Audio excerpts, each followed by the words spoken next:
Your brain thinks cigarettes keep you alive. Not metaphorically, not as an exaggeration. Literally, at a neurological level, your brain has classified smoking in the same category as food and water. And once you understand why, you will never think about addiction the same way again. Here is what nobody tells you about cigarettes. It was never about the nicotine. Nicotine leaves your body in 72 hours. 3 days, gone. And yet, people who have not smoked in years still get cravings, still think about cigarettes when something goes wrong, still feel the pull in their chest during moments of stress. If the nicotine is gone, what is pulling them back? The answer is somewhere most people never think to look. The first time someone smokes, something happens in the brain that has nothing to do with pleasure. Nicotine hits the brain within 10 seconds. Dopamine floods the system. And here is where it gets interesting. Most people think dopamine means pleasure. It does not. Dopamine means importance. When dopamine fires, your brain is not saying this feels good. It is saying, remember this. Whatever just happened, remember every detail. The smell, the ritual, the feeling, the exhale. Burn it into memory. Because something important just occurred. And your brain just made a decision that will follow you for years. It filed smoking under survival. Not as a luxury, not as a habit. As something your body needs to function. Right next to food. Right next to water. Right next to sleep. And here is why that is so dangerous. Neuroscientist Anne Graybiel at MIT discovered something that changed how scientists think about addiction. Deep inside your brain sits a structure called the basal ganglia. It is ancient, it is powerful, and it operates completely outside your conscious control. The basal ganglia stores habits, not as memories you can access and examine, as automatic programs that run without your permission. Once a behavior gets encoded, there it does not fade. It does not weaken with time. It does not care about your reasons for quitting. It just waits for the right trigger. And that is the part that makes smoking almost impossible to quit through willpower alone, because it was never just one trigger. Think about how many times a smoker lights up in a day. 10, 20, 30 times. Each time linked to a specific moment.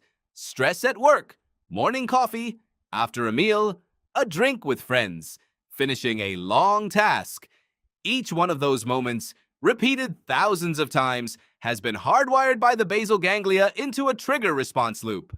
Stress fires. Brain says smoke. Coffee fires. Brain says smoke. Meal ends. Brain says smoke. Before any conscious thought, before any decision, before willpower even enters the picture, the urge is already there, already fired, already demanding to be answered. This is what people mean when they say quitting feels impossible. It is not weakness. It is not lack of motivation. It is a battle against a system that was built over years, fires faster than conscious thought, and genuinely believes it is keeping you alive. Psychologist Wendy Wood at USC has spent her career studying exactly this.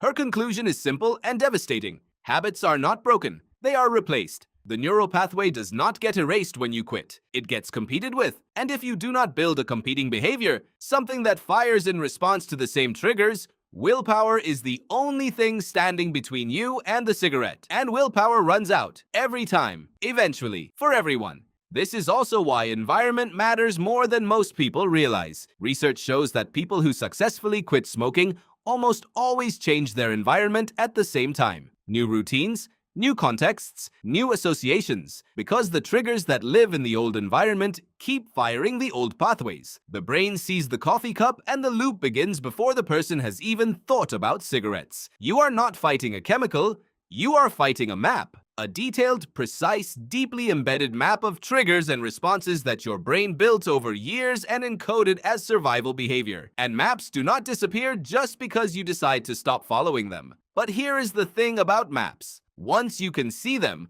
really see them, understand what they are and why they were built, you can start to draw a new one. Your brain is not your enemy. It is doing exactly what it was designed to do, holding on to behaviors that once felt important, firing them automatically to keep you safe. The problem is that it cannot tell the difference between a cigarette and a meal, between a habit and a necessity, between what you need and what you were once taught to need. And that distinction, that small, crucial gap between what your brain believes and what is actually true, is where every successful quit begins. Not with willpower, not with patches, not with reasons, with understanding.